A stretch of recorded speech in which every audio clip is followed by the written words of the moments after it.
నమస్తే. ఇన్నాళ్ళు నన్ను సపోర్ట్ చేస్తూ, ఎంకరేజ్ చేస్తూ మీ ప్రేమని నాకు అందిస్తున్న ప్రతి ఒక్కరికి కృతజ్ఞతలు. అలాగే ఈ వీడియో కూడా ఖచ్చితంగా మీకు ఉపయోగపడుతుంది. లైక్, షేర్ అండ్ సబ్స్క్రైబ్ చేసి మీ సపోర్ట్‌ని నాకు అందించండి. అలాగే ఈ వీడియో పట్ల మీకున్న అభిప్రాయాన్ని కామెంట్ సెక్షన్‌లో కామెంట్ చేసి తెలియజేయండి. ఇప్పుడు వీడియోని చూద్దాం. నమస్తే, వెల్కమ్ టు అవర్ ఛానల్. నేను పద్మిని. ప్రస్తుతంతో పాటు ప్రముఖ ఆధ్యాత్మికవేత్త, వాస్తు జ్యోతిష పండితులు, లలిత ఉపాసకులు, వాస్తు జ్యోతిష శిక్షణ నిపుణులు బ్రహ్మశ్రీ నానాజీ పట్నాయక్ గారు మనతో పాటు ఉన్నారు. మాట్లాడదాం. సార్ నమస్తే. సార్ శ్రీమాత్రే నమః. సరే, ఈ ఆదివారం విధియ అలాగే ఉత్తరాషాఢ నక్షత్ర కలయిక ఉండటం చేత త్రిపుష్కరి యోగం ఏర్పడుతోంది అని చదవడం జరిగింది. ఏంటి త్రిపుష్కరి యోగం? ఏం చేయొచ్చు? ఎట్లాంటి ఇబ్బందుల నుంచి బయటపడడానికి, అంటే యోగం అని అంటున్నారు కాబట్టి డెఫినెట్ గా యోగవంతమైనటువంటి సమయం కాబట్టి ఎట్లా యూటిలైజ్ చేసుకోవచ్చు ఈ టైం ని? ఈ ఉత్తరాషాఢ నక్షత్రం సాయంత్రం పూట వస్తుంది. 4:54 సమ్ 5 o'clock టైంలో ఉత్తరాషాఢ అంటే రవి యొక్క నక్షత్రం ఆ సమయంలో వస్తూ త్రిపుష్కర యోగం వస్తున్నప్పుడు, అది కూడా ఆదివారం, అంటే ఆదివారము ఆ యొక్క నక్షత్రం ఉండడము, విధియ తిథి రావడం, ఇవన్నీ అంటే ఇలాంటి తిథి వచ్చినప్పుడు శాస్త్రంలో చెప్పినటువంటి అంశం ఏమిటి అంటే, మనకి కొన్ని కర్మలు ఉంటాయి చూసారా, అంటే ఈ కర్మ బట్టి నేను అనుభవిస్తున్నాను అంటూ ఉంటారు. ఈ ఉత్తరాషాఢ నక్షత్రం చూసుకున్నట్లయితే మీకు మకర రాశిలో ఉంటుంది. మకర రాశిలోకి ఈసారి ఈ యోగం వచ్చినప్పుడు ఆ చంద్రుడు గురువు చేత చూడబడుతున్నాడు. ఎప్పుడైనా ఒక యోగం ఉన్నప్పుడు అది ఏదైనా శుభగ్రహంతో చూడబడితే దాని యొక్క ఫలితం మరింత ఎక్కువ అవుతుంది. ఓకే, అందుకని ఈసారి ఏం చేయాలి ఏమిటి అంటే, సాయంత్రం పూట చేసుకోవాలి. మీరు కామన్గా చూడండి, ఉదయం పూట సంధ్యావందనం చేస్తారు, సూర్యభగవానుడికి అర్ఘ్యం వదులుతారు. సాయంత్రం పూట కూడా సూర్య నమస్కారం చేసుకోవచ్చు.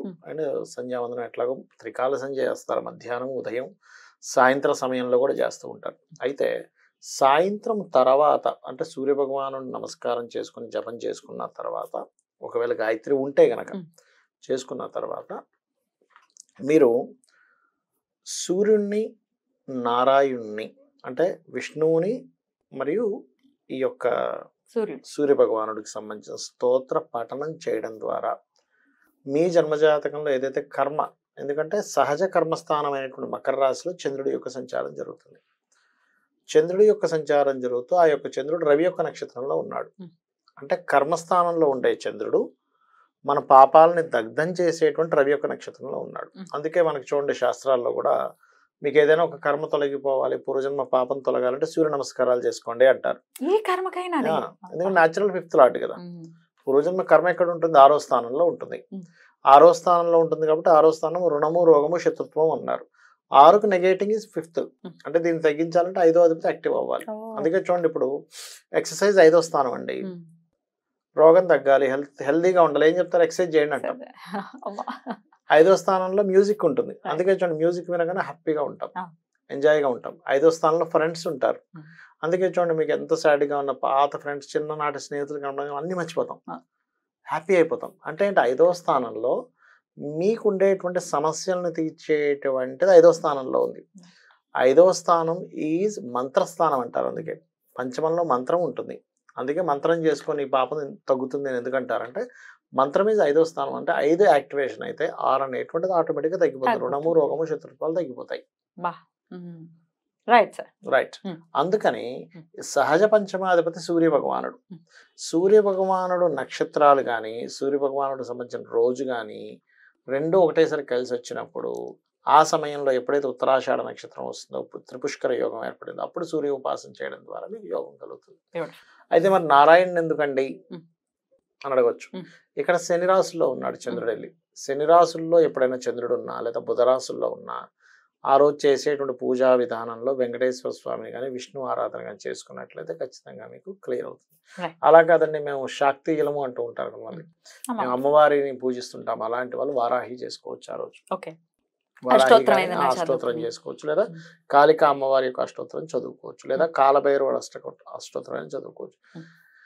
కొంతమంది శివారాధకులు ఉంటారు, అంటే ఇష్టం, ఏదో ఇది కదా, ఇష్టం, బాగా ఇష్టం, శివుడు అంటే నాకు ఇష్టం, శివుడిని కూడా చేసుకోవచ్చు, తప్పేం కాదు. కాకపోతే ఏంటంటే సూర్యుడిని మాత్రం వదిలిపెట్టకూడదు. ఎవరిని చేసినా సూర్యుడిని మాత్రం ఖచ్చితంగా చేయాలి. ఎందుకంటే ఆ రోజు ఆదివారం వచ్చింది, ఉత్తరాషాఢ నక్షత్రం వచ్చింది. ఎలాగా విధానం ఏమిటి అంటే, చక్కగా పూజా మందిరంలో అలంకరణ చేసుకుంటాం, దీపారాధన చేస్తాము, అగరబత్తులు వెలిగిస్తాము, నైవేద్యం ఏం పెట్టాలో ఆ నైవేద్యాన్ని తయారు చేసి పెట్టుకుంటాము. పటము, సూర్యుడికి సంబంధించిన పటం పెట్టుకోవచ్చు, చక్కగా అశ్వాల మీద వెళ్తున్నటువంటి పటాన్ని పెట్టుకోవచ్చు, లేకపోతే నారాయణునిలోనే సూర్యుడిని కూడా చూడొచ్చు. మనం చూస్తూ సూర్యుడికి సంబంధించిన ఆదిత్య హృదయ పఠనము లేదా అష్టోత్తరాలు చదువుకోవడము, మరియు అదేవిధంగా వెంకటేశ్వర స్వామి కానీ విష్ణువుకి సంబంధించింది కానీ చదువుకోవడం చేసినట్లయితే, చేసి ధూపదీప నైవేద్యాలు చేసినట్లయితే త్రిపుష్కర యోగం, ఈ త్రిపుష్కర యోగాలు ఏవైతే ఉన్నాయో ఇవి దేన్ని యాక్టివ్ చేస్తాయంటే, మన జన్మజాతకంలో ఒక యోగం ఉందనుకోండి, అది ఏదో పాపం చేత ఆగిపోయింది, ఇటువంటివి చేయడం ద్వారా ఇది యాక్టివ్ అవుతుంది. వస్తూనే ఉంటాయి సార్, నేను అబ్జర్వ్ చేస్తుంటే పంచాంగాలు చదువుతుంటే వస్తూనే ఉంటాయి. అంటే ప్రకృతి మరి తల్లి కదా, ఎప్పటికప్పుడు అందిస్తూనే ఉంది. మనమే అసలు ప్రతి పూట ఆకలేదు, అది కూడా వస్తూనే ఉంది, కానీ మనం వినియోగించుకోవాలి కదా. వచ్చింది దగ్గరికి నువ్వు యూటిలైజ్ చేసుకోకపోతే ఎట్లా?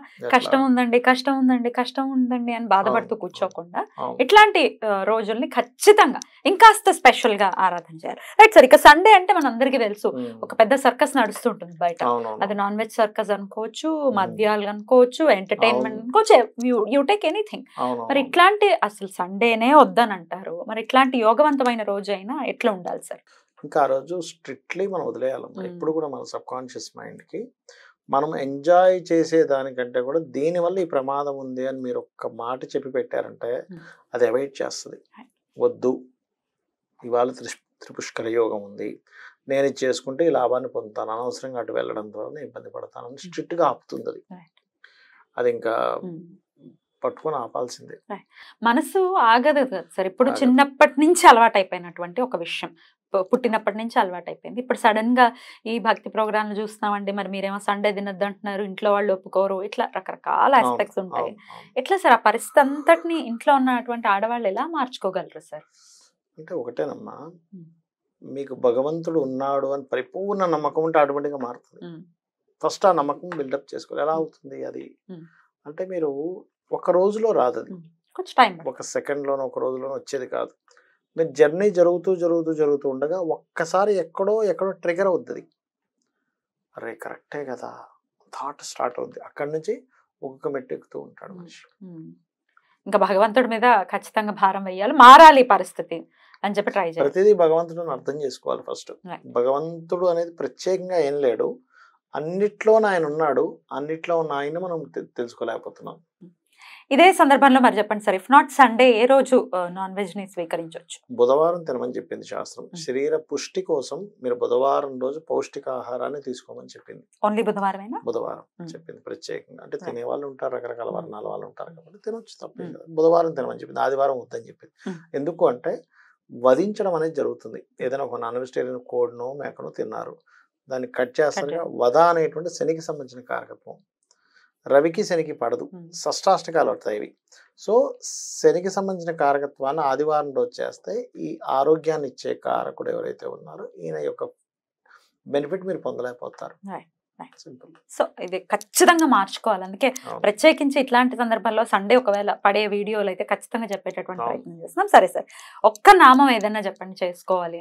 రైట్, ఖచ్చితంగా ఒక హాఫ్ అన్ అవర్ పాటు అని చెప్తారు చేసుకొని ఖచ్చితంగా త్రిపుష్కర యోగం ఉన్నటువంటి ఈ యోగవంతమైనటువంటి సమయం ప్రతి ఒక్కరికి ఆ యోగాల్ని తీసుకురావాలి, పాపాలని దగ్ధం చేయాలని మనస్ఫూర్తిగా కోరుకుంటూ చాలా చక్కగా వివరించారు సార్. కృతజ్ఞతలు. నమస్తే. శ్రీమాత్రే నమః.